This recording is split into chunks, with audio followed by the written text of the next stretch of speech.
Hello everyone, welcome to our webinar today, Amazon Elasticsearch Service Security Deep Dive. Our presenter today is John Handler, who's an AWS Principal Solutions Architect. Throughout the webinar, you'll be able to ask questions to our presenter and moderators at any time by engaging with us in the Q&A window that you see on your screen. Additionally, we'll have time at the end, about 5 minutes or so for live Q&A, so stick around for that to get your questions answered live. Additionally, this webinar is being recorded and we'll be sending out a follow-up email containing the on-demand links to the presentation deck as well as the webinar recording for your viewing after the webinar. So make sure to check the inbox of the email address that you registered for this webinar with by end of day next week, Monday, to receive those links. Without further ado, I'll turn it over to John. John, welcome. The floor is now yours. Thanks, Quentin. Good morning, everybody, and thanks for joining our webinar today. John Handler, Solutions Architect with AWS. And let's talk about security for Amazon Elasticsearch Service. So for those who are not familiar with Elasticsearch, I thought we'd back up a little bit and talk about sort of what is the use of Elasticsearch, how do you use it, what is it about? So these days we have many devices and servers, applications, all generating large piles of data. Who doesn't have something that generates log files? These log files are great, but they kind of sit there dark. It's hard to get into them. It's hard to pull the information out of them. And really, ultimately, what you want to do is to be able to use your data to drive your business. Typically, you want to be able to analyze that data, gain some insights around it, take some actions and adjust your process to improve your business, to improve the performance of your application, to monitor your IoT devices. All of these things are what you want to do, but the challenge is, first of all, digging into that data and finding those insights. Second of all, doing that at the large scale that we have today, given all the data that our devices are generating. You want to keep your data secure, and you want to be cost effective in this mission, but you don't want to move focus off of your main company's mission. Elasticsearch is a technology that is able to answer all of these needs. If we look at our customers for Elasticsearch service, we see a number of different workloads and use cases and some of the ways that our customers are using data. So a primary way that our customers use data is for operations monitoring. You have a suite of servers, EC2 instances, what have you, and you want to make sure that those servers are up, they're running, they're behaving well, their CPUs are not overloaded. So you use Elasticsearch to monitor and figure out what's going on with your infrastructure. Second of all, we have a lot of customers that are doing security and information event management. So things like looking for denial of service attacks or figuring out fraudulent uses of your software, digging into those logs and figuring out who's misusing your software or using it in a poor way. We also have at an application level, many customers who are taking their data from their application itself and looking at how their customers are using their applications, figuring out where they need to bring new features, figuring out what their customers are doing and perhaps in an e-commerce site making their search better. In the IoT space, Elasticsearch is an excellent solution for taking data from IoT devices and bringing it in for monitoring and for graphing and visualizing what's going on with at your devices. And of course, Elasticsearch is a search engine. So many customers use Elasticsearch strictly for application search. For instance, again, e-commerce, or if you have data lake or a large selection or collection of documents, and you want to be able to dig into that collection of documents and get relevant search results, Elasticsearch is there for that. The final thing that I would mention is we have customers that work on ad targeting. You can use Elasticsearch to pull out relevant ads for customers who are coming to your website. Now, as we mentioned, the problem with all of that data is it's generated and it is sitting there as enormous quantities of text files. If you have, tens or hundreds of application servers, even if you have just a few, you can end up with terabytes of log files. When the pager goes off at 3 in the morning because one of your servers is down and you need to figure out what's going on, it can be very challenging to dig into those log files in any way that makes sense. You can't sit there and read terabytes of ASCII log files. So the solution really is to send those log files to Elasticsearch service and then use the open source tool called Kibana to build a dashboard and visualize the contents of what's in those log lines. In that way, you get a forest view as opposed to a trees view that can make it easy to dig in and figure out where things are going wrong, and you'll have the ability to see what's going on. In addition, because Elasticsearch is a search engine, you can actually use that search capability to find particular error messages in your log file, to find particular server lines, what have you. So you have a visual view, and you also have the ability to dig in, do diagnosis, correction, and those tasks. So what is Elasticsearch exactly? Well, Elasticsearch is, as I say, a search engine. You send data to a search engine, and then the search engine indexes that data. You can then send queries to retrieve relevant content. That's what Elasticsearch is. Elasticsearch came out in 2009. It's open source software that provides that fundamental search capability. Now, early on, a second open source technology called Logstash came along. Logstash is ETL over streaming content. So as you're sending log lines, you have a connector on one end from many different technologies into Logstash. Logstash can then read those, parse those lines. You can enrich, it formats them correctly for Elasticsearch, and then on the output end, it ships them to Elasticsearch. The third part of this trio is called Kibana. Kibana is a web UI that talks Elasticsearch queries to build visualizations of what is in your data. For instance, if you want to have a graph of all of the error codes, so a graph of your 200s over time, or your 300s or your 400s, Kibana can do that. And Kibana in real time can update that graph so you can monitor what's going on in the logs underneath. Now, the Elasticsearch Logstash Kibana, or is called ELK, and the ELK stack is actually has really came on the scene, as I said, around 2009, and it's really exploded in usage because it's tremendously easy to set up. It gives you a ton of value and ability to dig into your logs. But as you try to scale the ELK stack, it can be very challenging. And so when we came with Amazon Elasticsearch service, the idea was to bring something that would be compatible with these open source technologies, and at the same time, AWS would do the undifferentiated heavy lifting of keeping the hardware up, keeping the lights on, running the software, doing maintenance. So just a few of the things that we do in the ease of use space. The first thing is we make it very easy to deploy Elasticsearch in the AWS cloud. You have an API call, we have SDKs, we have command line interface, console.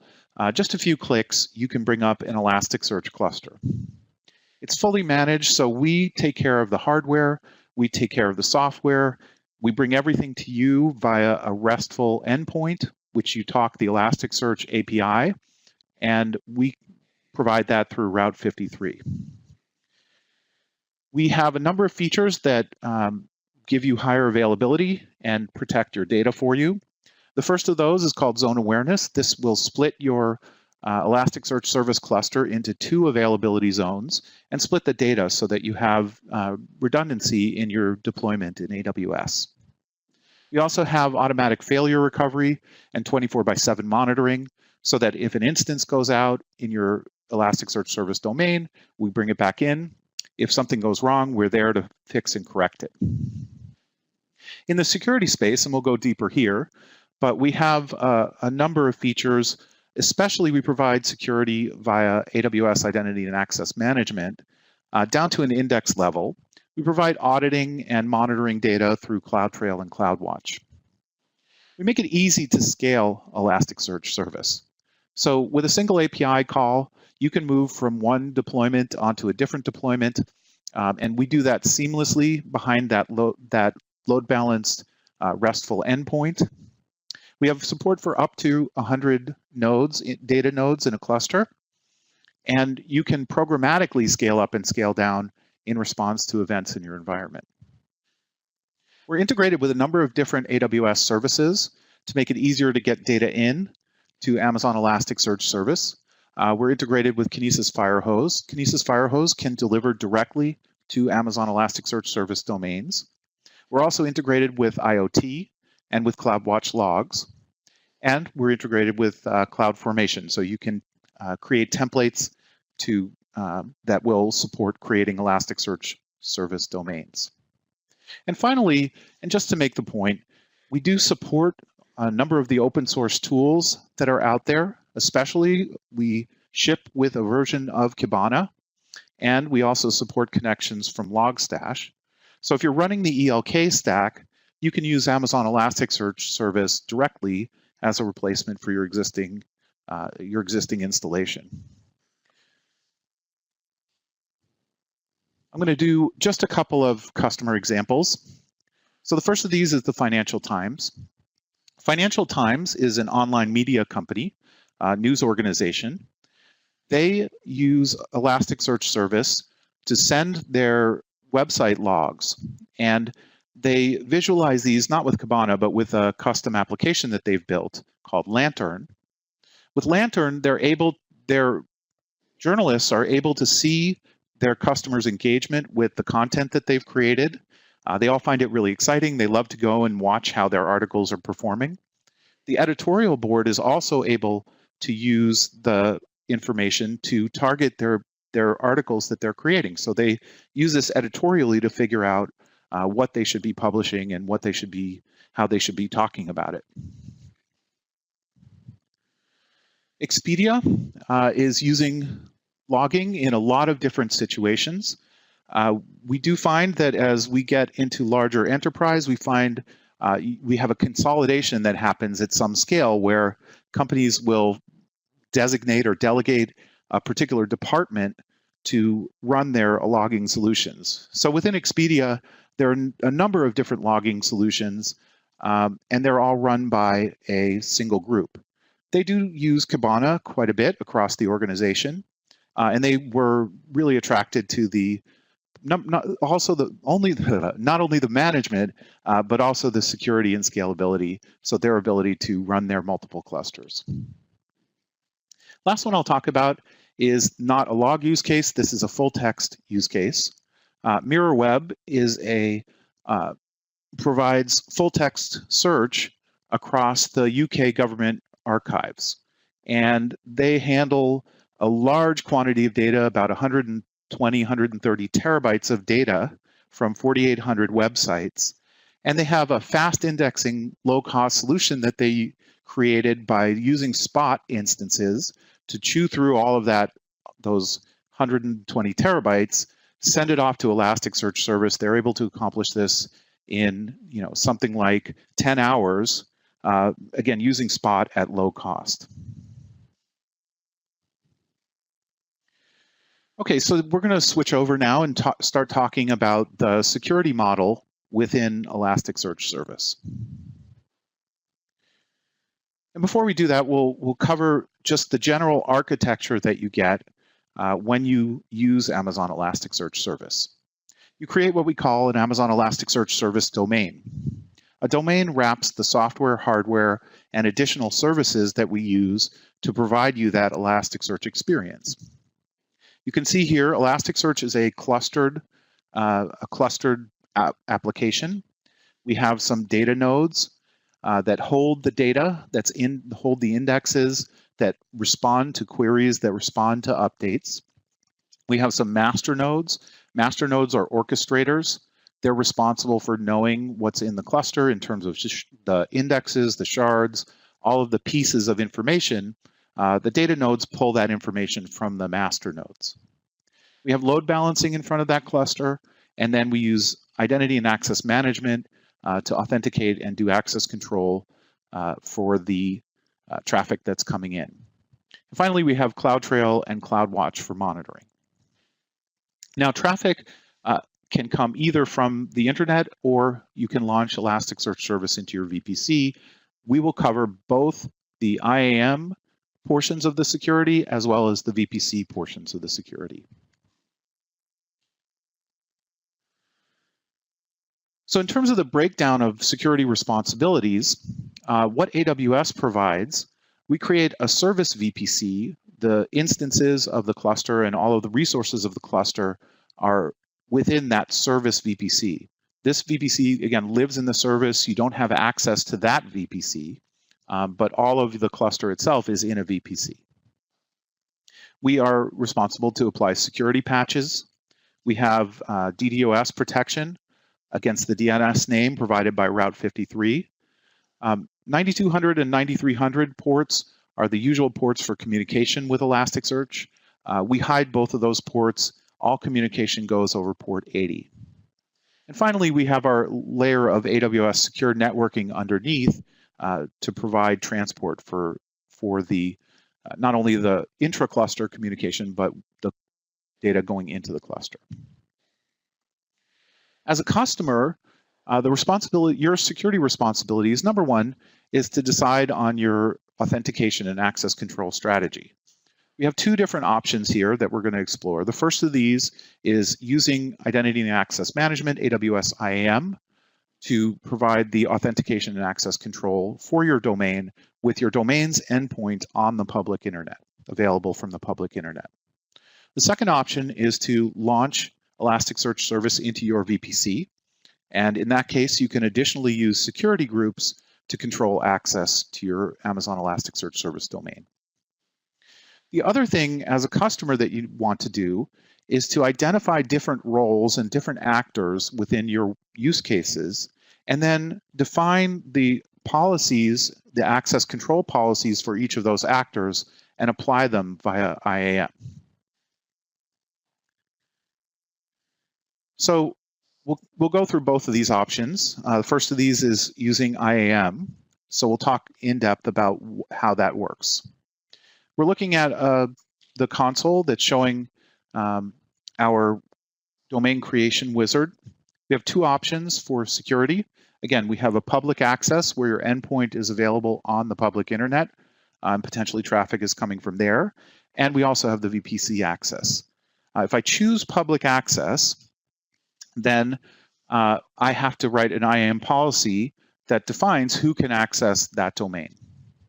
So we provide a number of different templates to make it easier for you. You can allow or deny access based on an IAM user identity. You can base it on a particular IP, and then you can do a deny all or allow all. We strongly recommend against using the allow open access. It can be convenient when you're developing to leave it open to the internet. But again, if this is sitting on the internet, there are bad actors out there who will find these domains and put data on them or pull data off of them. Now, within IAM, there are a number of different policies that could be in play as traffic arrives at the domain. When traffic comes in, we send the request off to IAM with with either the IP source or the user source for that traffic. And we can have policies that are either on users or on resources within IAM. A user-based policy, again, is a policy that's attached either directly to a user or attached to some role that that user takes on. And it could also be attached to a particular instance via a role.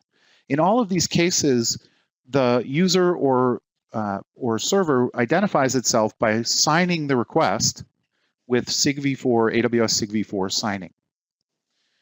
In addition, as we saw in the console, I create a policy which I attach to my domain. That policy also is in play when traffic comes in. So when traffic comes in, it goes to IAM. IAM looks at all of the policies and then resolves whether that particular identity has access to the resource that they're trying to access. And that resolution happens based on all of the policies in place. So in this case, we have across the top, if there's a resource-based policy, actually those are down the columns, and then across the rows are the user-based policies. And what you'll see here, first of all, is that if any policy denies that access, then that traffic is rejected. So the only way to get traffic from anywhere is to allow it. And then if it's allowed in both policies or allowed in one of those kinds of policies, but not mentioned in the other kind of policy, then that traffic is allowed.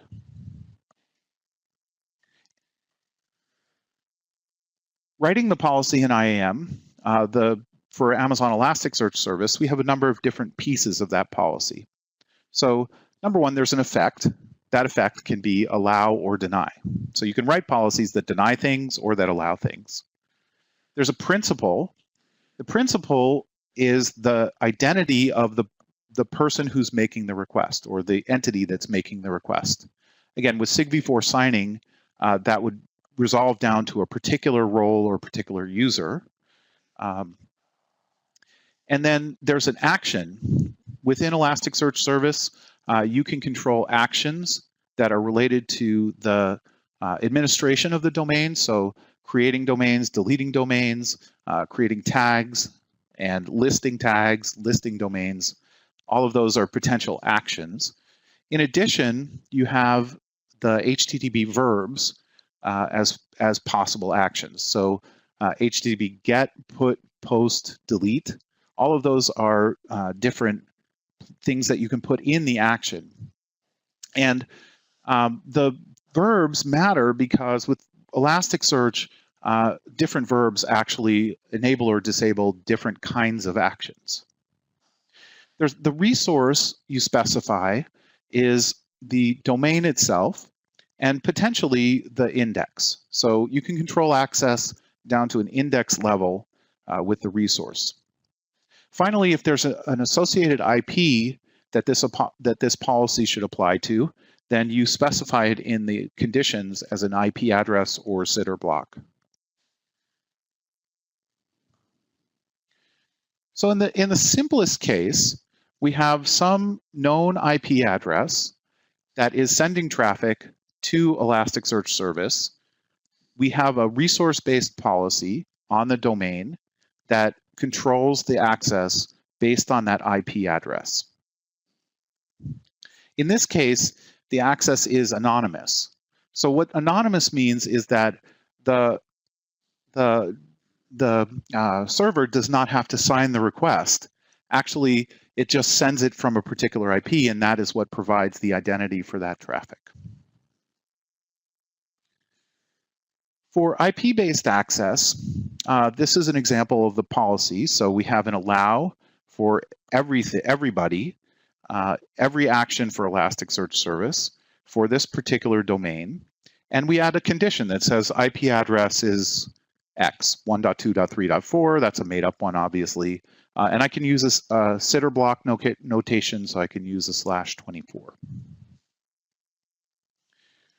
A little bit more complicated if we move into more of an identity-based access scenario. And this could be represented by my application using sending traffic for search. It could be one of my servers sending logs. It could be access from Lambda. Here, the identity is provided by the AWS SigV4 signing. When that traffic goes to the domain, there's a policy on the domain that specifies a particular identity can do something. So IAM resolves that down based on the signed request to the domain. And here's an example of that. So in this case, I have an allow for a particular principal, a particular user, in fact, username 1. That user can do everything, and again, on the resource of the test domain. Now, in a little bit more complicated scenario, I may have my application that is using Elasticsearch service to search, as well as monitoring data that's coming from that application's host and that's going to a different domain so that I can monitor my application. In these cases, I have, number one, in the search domain, I have search data like, again, e-commerce data lake. These are semi-structured documents, and I'm using Elasticsearch there to search them. I have, quite often I have a database in the back that's holding the canonical store, that's the canonical store for my information. That data is coming to Elasticsearch from an updater who is sending, as I'm making changes to my underlying data, that updater is sending to Elasticsearch service. In the monitoring end, I have traffic coming from the server that's going to my monitoring domain. And then I use a proxy so that I can actually send traffic through from Kibana to do visualizations and monitor what's going on. So I have a number of different actors here. I have the user talking to the application. I have the administrator who's administering both of those Elasticsearch service domains. I have a DevOps person who's monitoring the hardware and perhaps the application performance via Kibana. So what I want to do is to create different roles and then put these different actors into those roles. The administrator role, you can see here, I've given basically all of the possible administrative actions. That's going to go onto that user. That's going to go directly onto that administrator via a policy or a role directly. We want to give that administrator access to both of those domains, search and monitor, and they won't be restricted via IPs. The DevOps folks, we want to allow them to talk to the domain. So we have this HTTP get, put, delete, and post. And also they should be able to do a little bit of describing and listing so they can see what's going on there. This is, again, applies to both the search and the monitor domain, and it's a user-based policy, so we don't have an IP associated with that. For the servers in the use case, we have the application server. It needs to talk to the search domain, the application itself, and we'll put this on the domain. We'll allow get to the search domain for an EIP that this application is running on.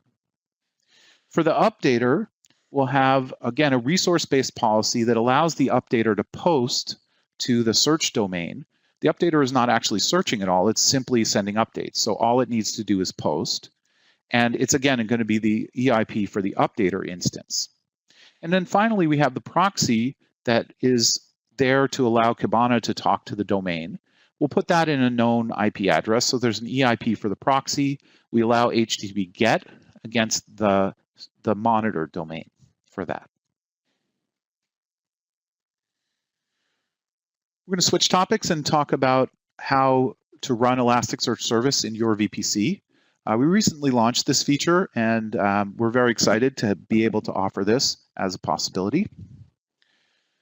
The architecture for the Elasticsearch service domain specifically, there are some pieces I'm leaving out here to simplify, looks like this. This is a case where your domain has, you've enabled zone awareness. So your domain is now in two different availability zones. You can see on the right, we have the data nodes are split evenly between those zones.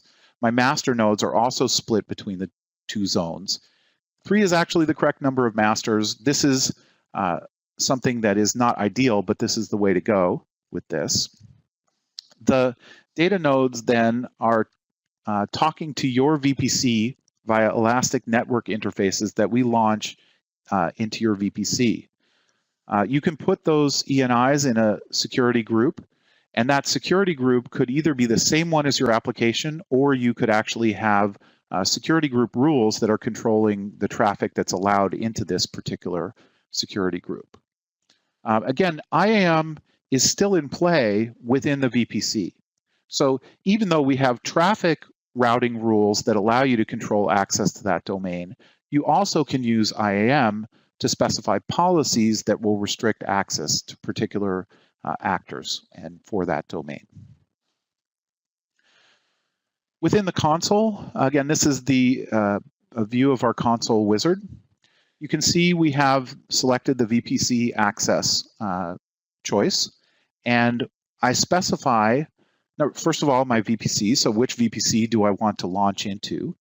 Then I specify the subnet where Elasticsearch Service should launch the ENIs.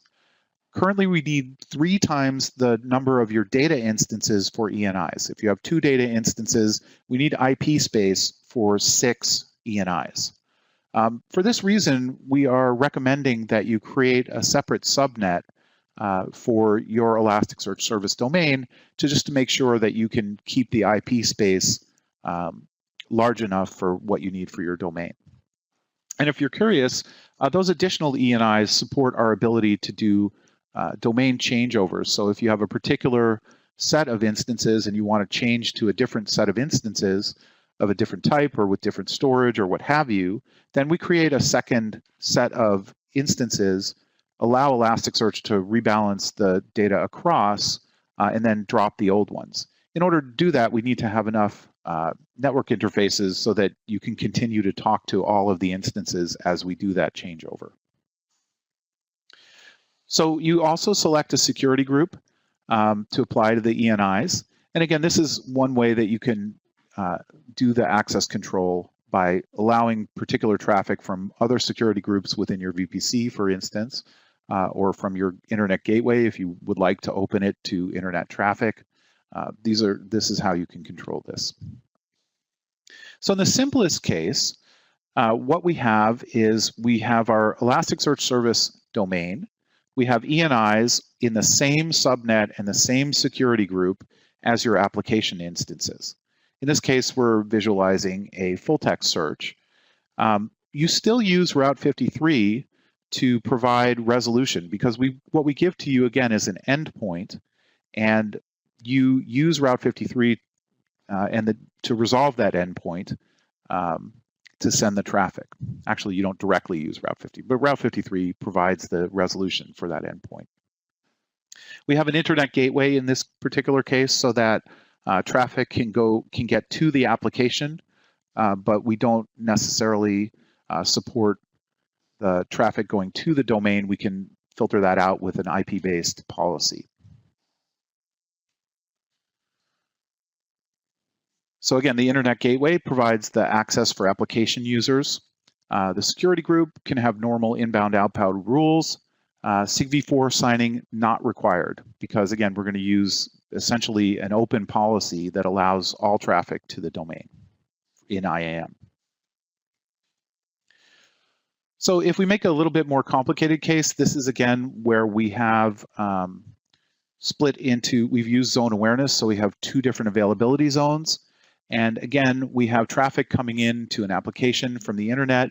We're using IAM for authentication as well.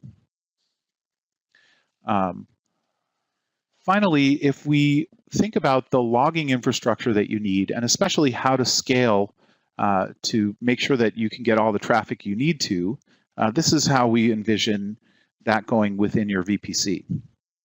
So I have launched into my security group again. This could also go into a different security group, the ENIs.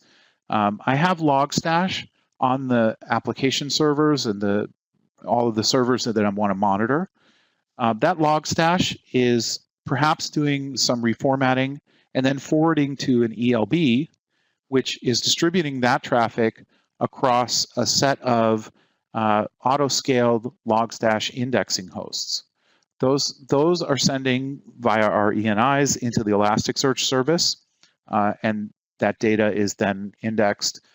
The DevOps IT staff can send Kibana traffic over an internet gateway to a reverse proxy for the Elasticsearch service. So again, Logstash gets co-located with the infrastructure, ELB across an auto-scaled group of instances, and then reverse proxy for Kibana access. There are a number of different things that you could fit into the delivery piece. We have Kafka and FluentD, number of Spark, number of different technologies that could take the place of that auto-scaled group of Logstash servers. The easiest way to go is this basic, just send that traffic across that auto-scale group of Logstash. So Elasticsearch Service now supports access control with VPC and IAM. Your traffic all remains within AWS's network and does not hit the public internet.